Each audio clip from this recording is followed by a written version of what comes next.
everybody.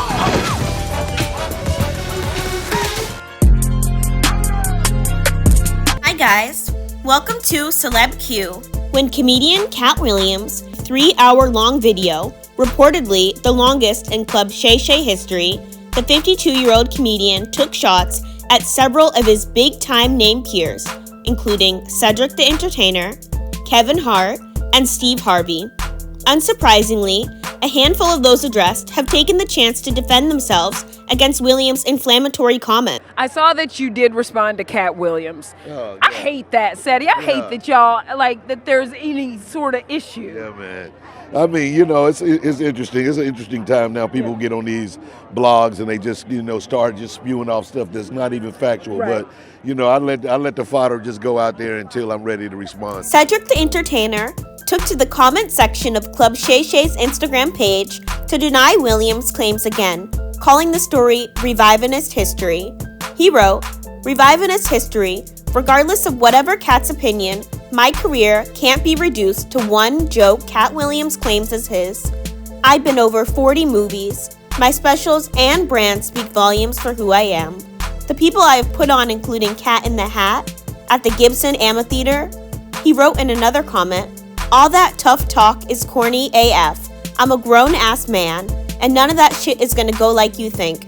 You do you, and I got this over here." Michael Blackson took to X to quip that Williams smartly took shots at the top 10 comedians alive today, so he could regain relevance. Katt Williams is a very smart midget N-word. He took shots at the top 10 comedians alive today, so we can all respond and make him relevant again. 22 minutes later, he tweeted again, "I can't believe this lying dehydrated leprechaun said that he told me to build a school, LMAO. I only build a free school so the kids can whip yo ass for free, mother sucker." 5 minutes later, he sent another tweet. Katt Williams is definitely top 10 comedians of all time and top 5 alive, but we all have to agree he's not the Katt of 2005. 2 hours later, he sent another tweet. "I'm so confused. I'm African with a fake African accent. My accent had me roasted every day in school and in the comedy clubs in America. I wish I could get rid of it. Even my Philly accent is fake. I guess the only thing real about me is my deek." Almost 3 hours later, he sent another tweet. "Never been booed ever, but I've watched Katt get booed in 2 cities. Cincy and I forget the other city. Is Cincy is where he's from. It's when your own people boos you." Ludacris. Rapper and actor Ludacris also appeared to clap back at Williams, posting a short rap freestyle video. Although Ludacris never mentioned Williams by name, his verse seemed to reference much of the comic's remarks. In the video taken inside a recording studio, Ludacris rapped over an instrumental version of Kanye West's "Devil in a Blue Dress." "Whatever's heavy on my heart is always on my mind. Like Snoop's cannabis shredder, I'm always on my grind. They throwing shade cause niggas could never take my shine. I bring my watch collection on my jet, let me take my time. Like fine wine, I'm aging like Benjamin. Top 5, I'm worth mentioning. Bring me rappers, I'm lynching them. See the pendulum swing, Jesus with diamond thorns. Ludacris, swaddled in Gucci linens when I was born. Never been Illuminati, only Illuminati. And I only left with bitches when coming from any party. Now I'm married with kids, the evolution of life. Never been a clout chaser, never say shit for likes. R.I.P. John Singleton. You never have to flex when you earn every one of your Fast and Furious checks. Afro with the sideburns, yeah, that's my signature. Addictions on the rise, comedians check your temperature. Kevin Hart. Following Williams' appearance on Club Shay Shay, Hart took to X, formerly known as Twitter, to react to Williams, while also promoting his upcoming movie on Netflix called Lift. He wrote, "Gotta get that anger up out ya, champ. It's honestly sad. In the meantime, please enjoy my movie trailer to my next film, Lift, which will be dropping on Netflix in 8 days. There's a moment in the trailer where Gugu Bartholomew says, 'They really love you.' I now know she's talking about Katt. Laughing faces. Mark your calendars, world. This one is special." Kevin Hart doubled down on his criticism of Katt Williams on ESPN's NBA Unplugged. Another fun fact about the New York Knicks, I don't know if you guys know this, but Katt Williams bought the Knicks. He definitely bought it. He bought the Knicks, Yeah. and it's rumored that he took the Knicks back, returned them with a receipt. Yeah, you could do that. You didn't know you could do that. The first person ever did. Yeah. Oh, they gave him a 30-day policy. He bought them for 15 days and returned it. Yeah. That's another fun fact about the New York Knicks. He made the team. He played. He played. Oh, he played. He played with the Knicks. He played with them. Well, you know he's fast. They say he's fast. Yeah, he run a one of the fastest. 3.9. Oh, yeah. What you say? A sub 3.9. He figured out how to play basketball from reading all them books. 3,000 of them. 3,000 a year. A year. That's 2 a day. At 6 years old. That's 2 a day. Who knew he was so voracious? At the age 7, he got accepted to I think it was Delaware University. Yeah. Oh, yeah. Never made public news. No. Ever. The biggest secret in the world. Hey. Smartest kid to ever do it. They kept it a secret for 48 years. Yeah. They kept it a secret, and it just dropped on us. Well, he was hitchhiking on side of the street at 13, so they couldn't find it. Speaking of which, Kev, you've had a busy week. Yeah. A tough one. Yeah, real busy week, fellas. A real busy one. Okay. Oh. John Morant coming in To the Lakers. Okay, I see you. Another known fact, Katt dropped him off. Oh, wow. Katt In a just dropped spaceship. John Morant. He gave him a ride. In a spaceship. Okay.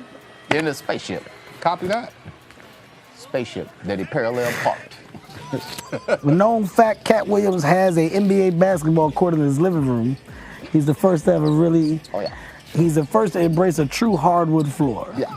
He bought it in his home.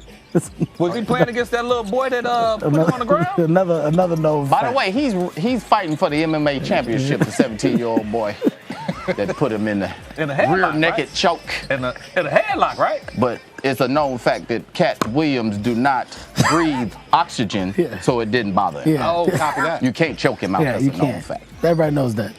It's a He's known fact. 92-6 in one-on-one pickup. Thursday, Haddish issued a message to the Norbit actor, commenting on a clip of the Club Shay Shay episode. The note was captured and reposted by the platform Hollywood Unlocked. "I am not mad. I just wish he would get his facts right about me," she wrote. "Dang, I guess I will send him a reminder text," wrote the 44-year-old. "But are we sure that this is Katt Williams? He looks a lot like Charleston White."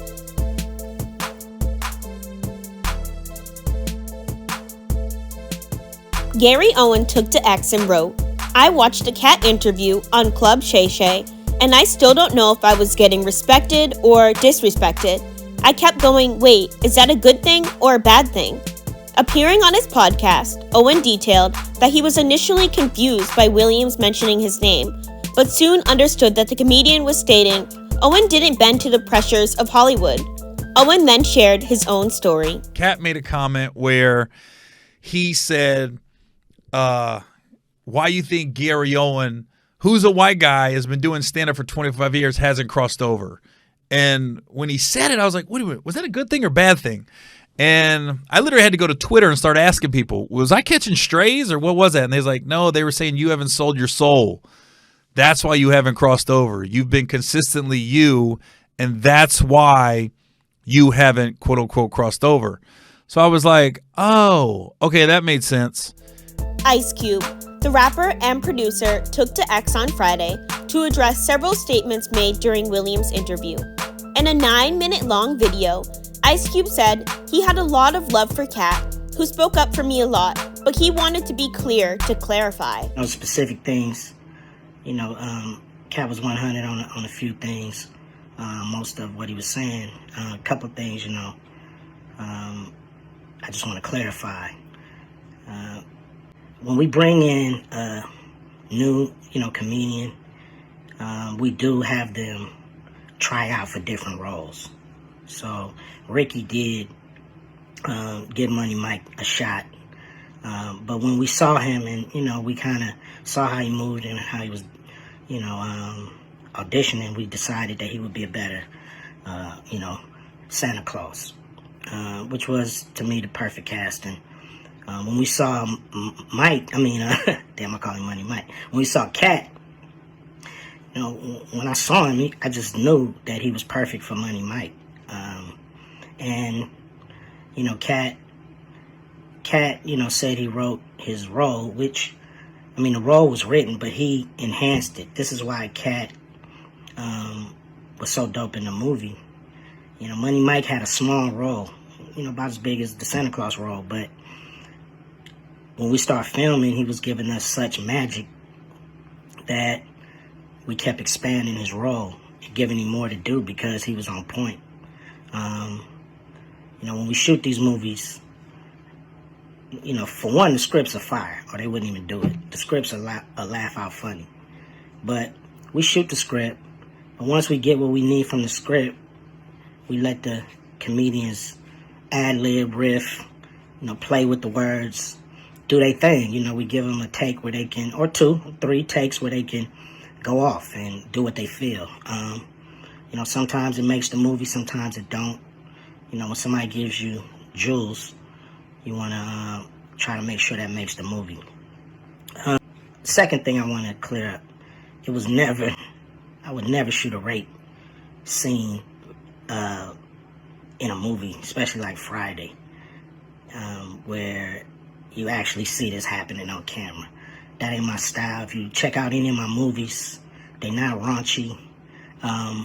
We did a movie called Players Club where the subject matter was a little raunchy, but for the most part, even that, we left it to your imagination. So the only reason that kind of stuff was in the movie is because you have 3 villains in Friday After Next. You have Santa Claus stealing presents.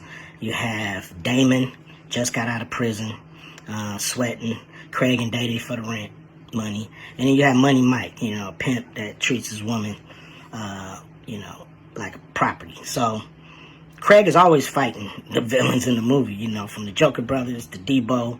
And so we already had Craig fighting Santa Claus. And the only real way to get rid of the other 2 villains was to have them go against each other. And the plier joke was always in the script. It was never, we would never ever show that. That's not my style if you look at any of my movies. So, that was never a discussion. We, at that point in everybody's career, we would listen to a certain extent, but we wasn't gonna change the movie for any actor. We do what we feel, and if it was a rape scene, it would have been in the movie. There was no reason not to shoot it. But that's not my style. I don't even like that kind of shit in movies, on camera.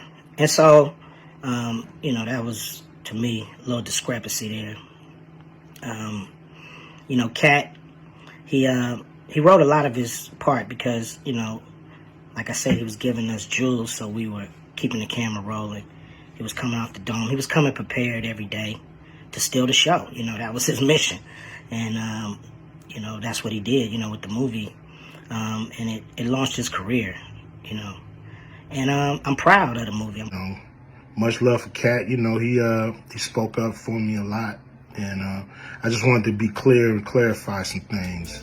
Ari Spears, the comedian Ari Spears, took to Instagram to address Katt Williams. I think it's sad. It saddens me to know that my people, the people I love, black people, as well as everybody else, but my people come first, black people, we love drama.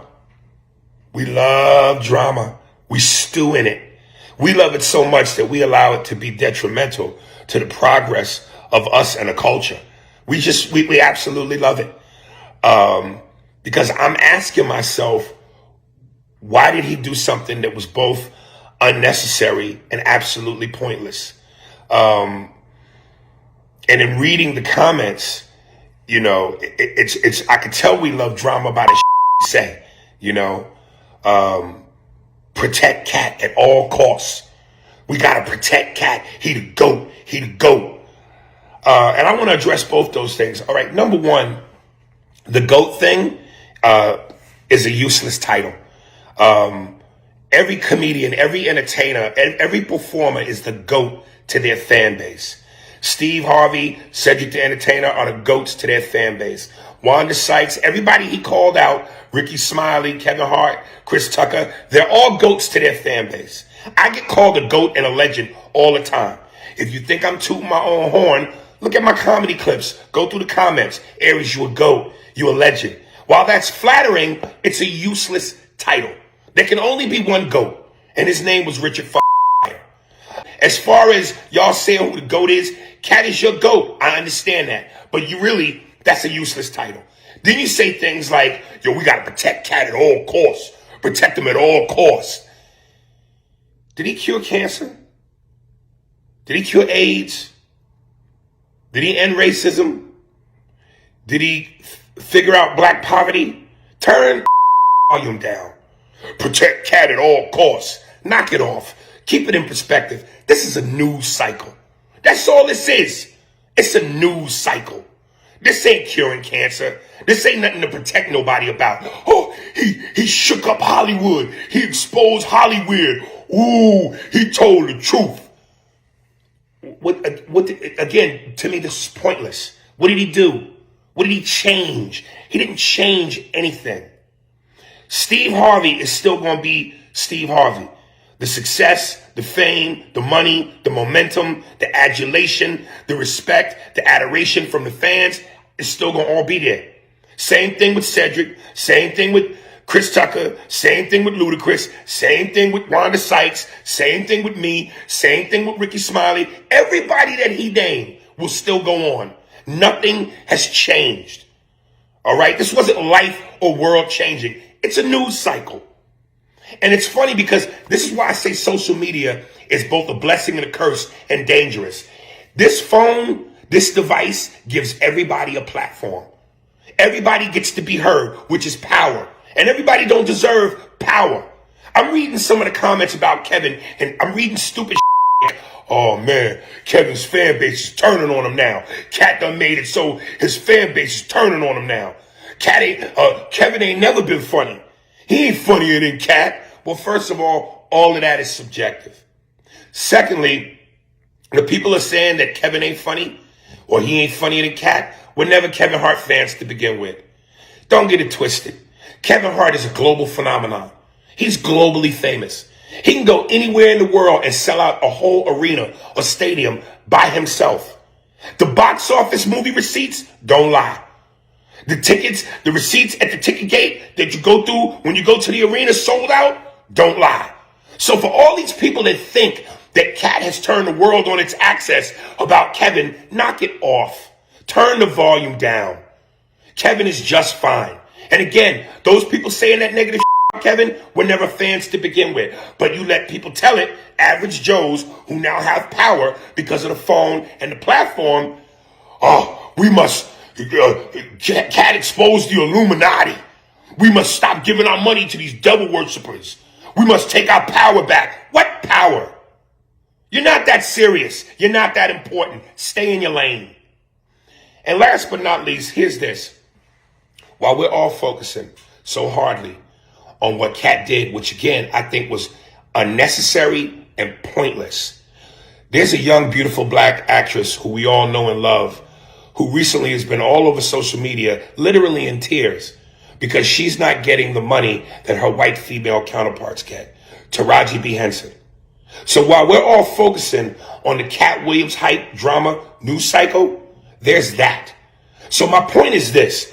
Instead of Katt using his platform and his mouthpiece and his power and his influence for drama and a news cycle that's going to be gone when the next hot news cycle comes along, why don't we use our powers and our platform to figure out how we as a community in Black Hollywood can come together and amass our own wealth, build our own empire, be like Jeffrey Katzenberg, Michael Eisenberg, and Steven Spielberg.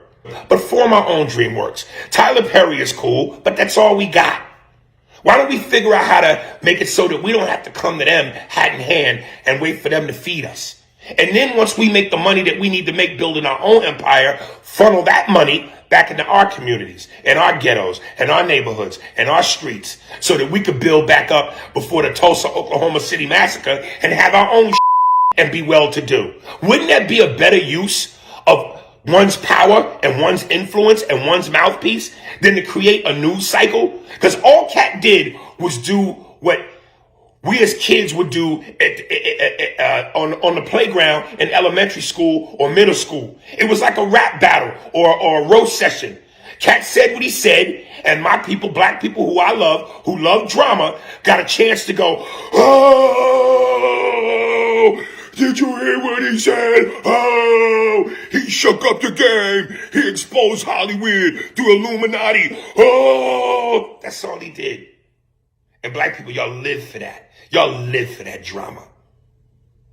We focused on that when we should be focused on how do we form like the Avengers and really take this motherfucker. Because we know what we do when we come together and we get our heads right. Let that be the focus and not a temporary news cycle.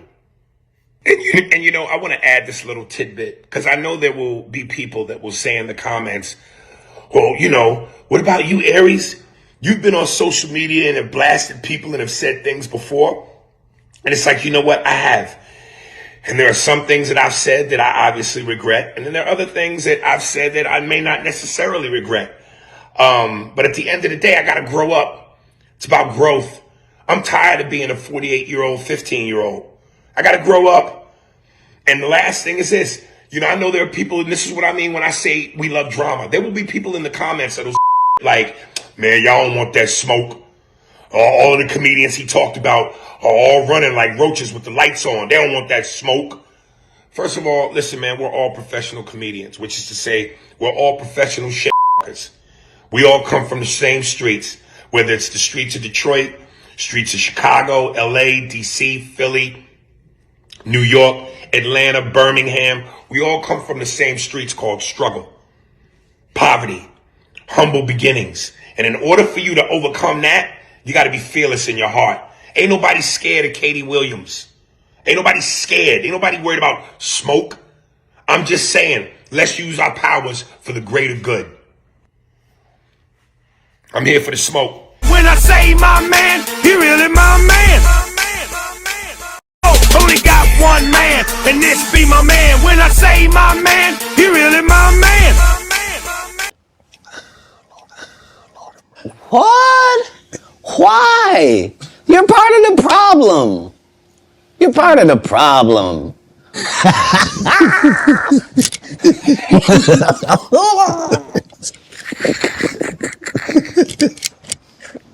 Must be the greatest. And lastly, George Wallace took to X to let everyone know that he didn't want any smoke with Katt Williams. He jokingly said, "Just wanted to take a moment to apologize for anything I've ever said or done or thought about saying or doing to Katt Williams or to anyone Katt has ever known and whatnot."